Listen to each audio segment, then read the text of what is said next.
First Brotherhood. It was more than a year since Yuri Andreevich had been taken prisoner by the partisans. The limits of his freedom were very ill-defined. The place of his captivity was not surrounded by walls.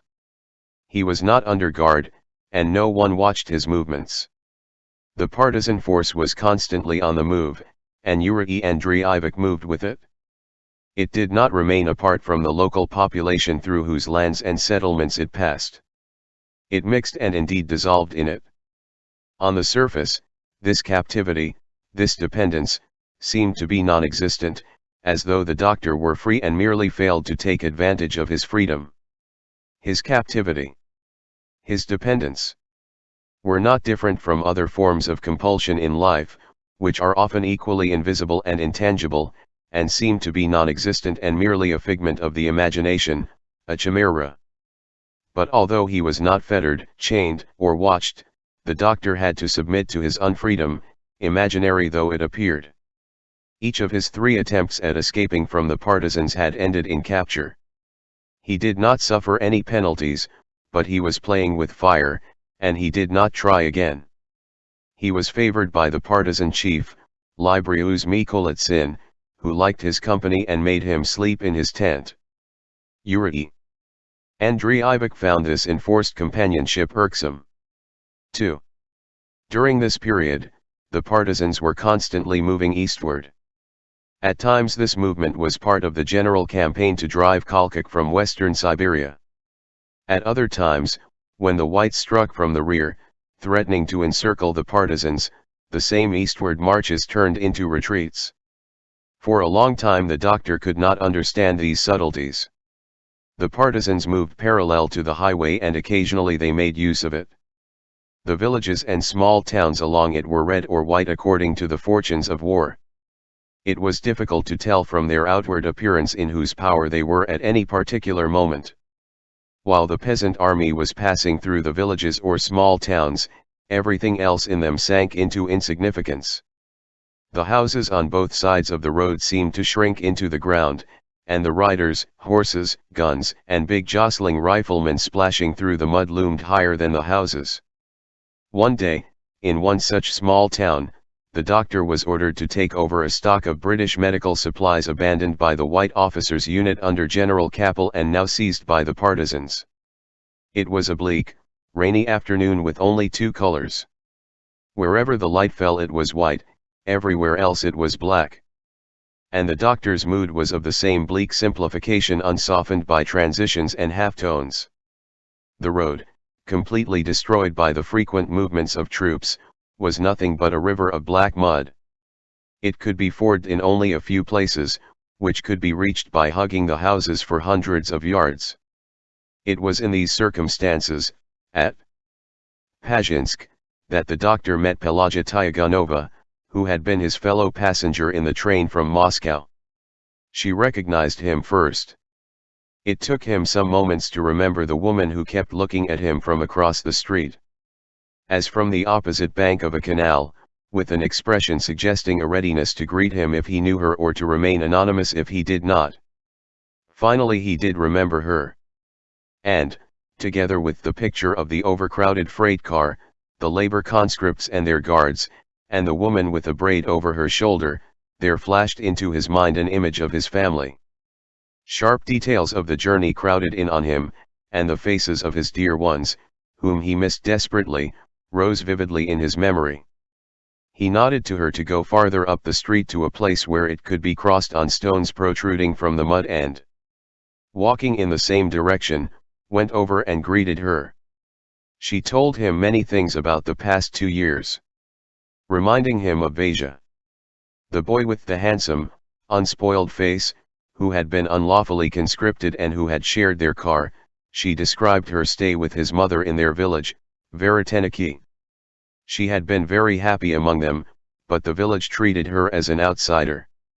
She had been falsely accused of having a love affair with Vasia and in the end had had to leave if she were not to be pecked to death. She had settled with her married sister, Olga Galuzina, in Krestovostvizhensk. Rumors that Pritchuliev had been seen in the neighborhood had brought her to Pazhinsk. The rumors had proved false and she had found herself stranded in the little town, where she had later got work. In the meanwhile, misfortune had overtaken her friends. Veriteniki had been raided in reprisal for withholding food supplies. It was said that Vaja's house had been burned down and that a member of his family had perished. And at Krestovostvizhansk, Pelage's brother-in-law, Vilaska Luzin, had either been put in jail or been shot, and her nephew had vanished without a trace. Her sister had starved for some time but was now working for her keep in the village of Zhivanarskaya as a servant in a family of peasants who were related to her. It so happened that Tyaganova had a job as assistant at the Pazhinsk pharmacy, whose stock the doctor was about to requisition. All the pharmacist's dependents, including herself, were faced with ruin by this measure. But the doctor was powerless to call it off. Tyaganova was present at the taking over of the stock. The doctor's cart pulled up at the back of the shop. Sacks, cases, and bottles packed in wickerware were carried out.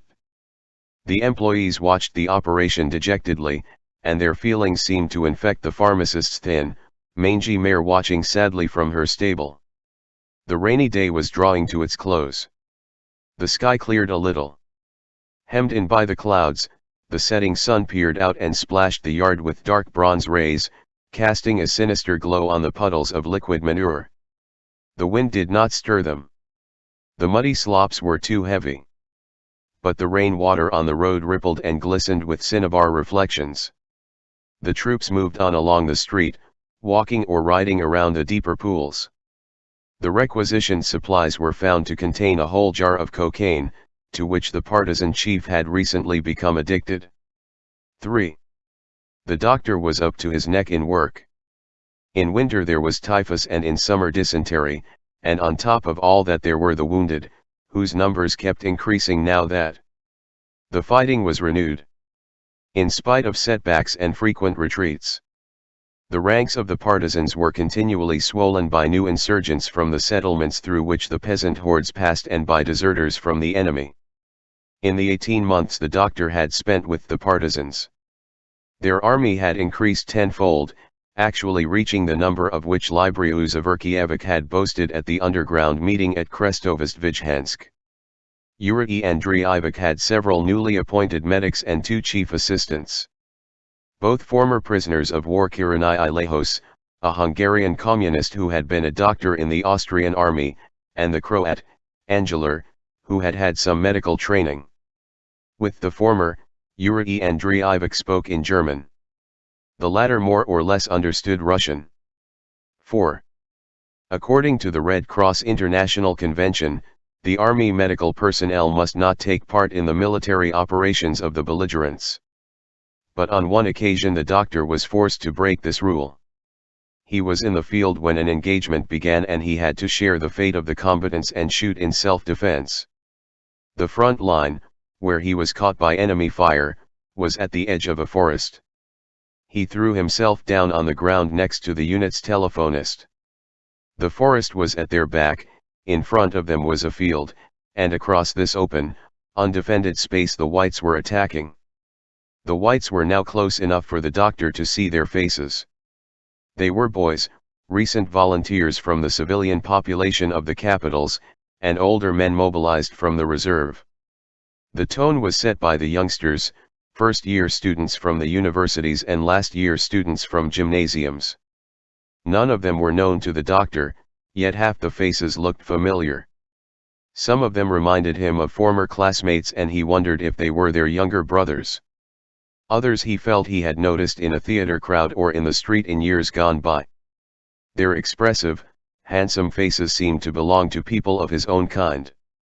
Responding to duty as they understood it, they displayed enthusiasm and a reckless courage that was entirely out of place.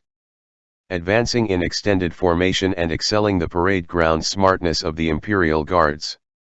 They walked defiantly upright, neither running nor throwing themselves to the ground, ignoring the irregularities of the terrain, behind which they might easily have taken cover. The bullets of the partisans mowed them down. In the middle of the wide, bare field there was a dead tree, blasted by lightning or charred by fire, or scorched and splintered in the course of some earlier battles. Each of the advancing volunteers glanced at it, fighting the temptation to stop behind it for shelter and a surer aim, then, casting the thought aside, walked on. The partisans had a limited supply of cartridges and were under orders to fire only at short range and at clearly visible targets. Yuri Andreevich had no rifle. He lay on the grass watching the course of the engagement. All his sympathies were on the side of these heroically dying children. With all his heart he wished them success. They belonged to families who were probably akin to him in spirit, in education, in moral discipline and values. It occurred to him to run out into the field and give himself up, thus obtaining his release. But that was dangerous, too. Dangerous. While he was running with his arms raised above his head, he could be shot down from both sides. Struck in the breast and in the back by the partisans in punishment for his betrayal and by the whites in misunderstanding of his motives. He knew this kind of situation, he had been in it before, he had considered all the possibilities of such escape plans and had rejected them as unfeasible. So resigning himself to his divided feelings, he lay on his belly on the grass, his face toward the clearing, and watched, unarmed, the course of the battle. But to look on inactively while the mortal struggle raged all around was impossible, it was beyond human strength. It was not a question of loyalty to the side that held him captive or of defending his own life, but of submitting to the order of events, to the laws governing what went on around him. To remain an outsider was against the rules. You had to do what everyone was doing. A battle was going on. He and his comrades were being shot at. He had to shoot back. So when the telephonist at his side jerked convulsively and then lay still, he crept over to him, took his cartridge bag and rifle, and, going back to his place, emptied the gun, shot after shot.